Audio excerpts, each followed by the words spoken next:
Gilas Pilipinas handa na sa paparating na second window. Coach Team Cone, inaming napabilib kay Justin Baltasar, ipapasok na ba sa final lineup? Ito nga si Justin Baltasar mga tiyong, ang panibagong addition sa Gilas pool ni Coach Team Cone. Matapos yung naging issue nitong nakaraan patungkol kay QMB at kay Soto. Pero ang tanong ng karamihan, pasok na ba si Justin Baltasar sa Final 12 ng Gilas this upcoming window? Yan ang ating aalamin. Inamin mismo ni Coach Team Cone na sobrang napabilib siya sa ipinakita ni Justin Baltasar sa kanilang team practice.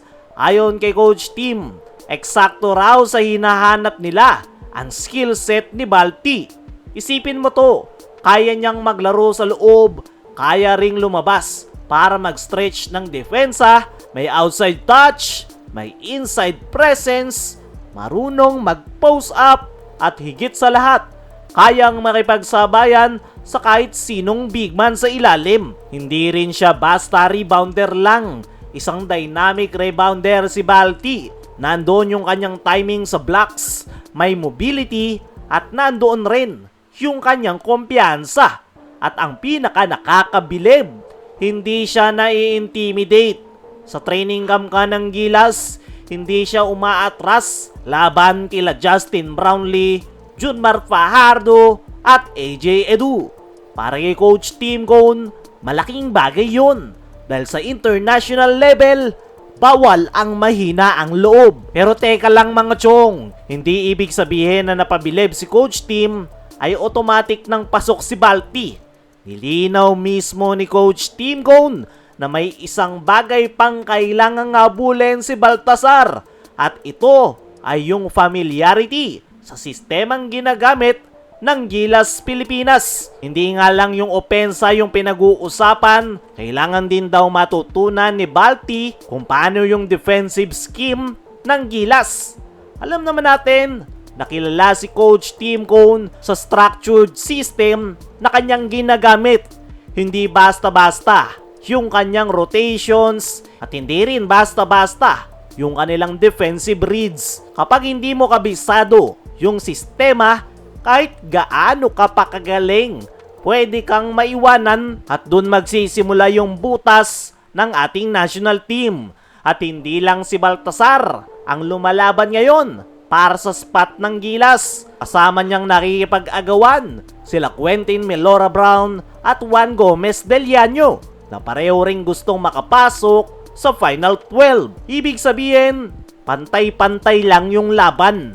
Ngayon, kung titingnan natin, perfect timing ang pagpasok ni Baltasar sa Gilas pool.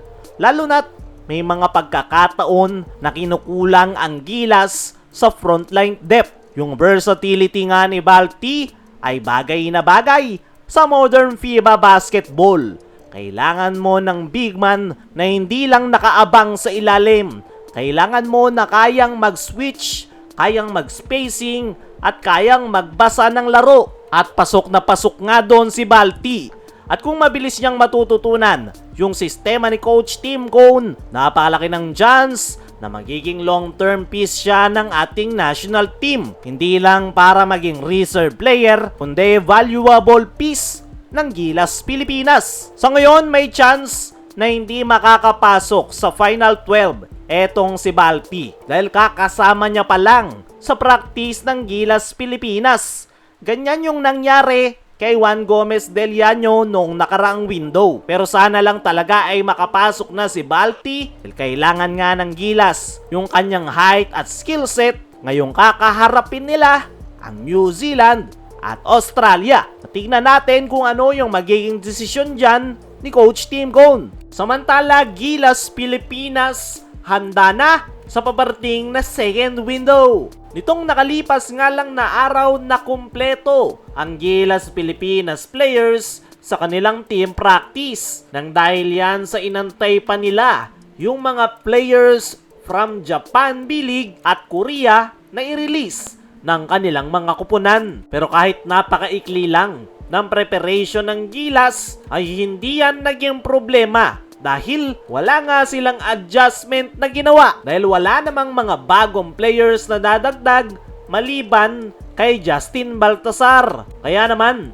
puro refresh na lang yung nangyari sa practice ng Gilas. Wala silang adjustment na ginawa at rekta agad sa kanilang magiging game plan kontra New Zealand at Australia. Yan yung kagandahan ng maliit na pool na ginawa ni Coach Tim Cone. Sila yung magkakasama noon pa, kaya naman walang naging problema, konting refresh lang at ready na agad sila. Kaya mga chong, ano ang masasabi nyo na handa na ang Gilas Pilipinas? Ano rin yung masasabi nyo sa sinabi ni Coach Tim kay Justin Baltasar? Dapat na nga ba itong ipasok sa lineup ng Gilas?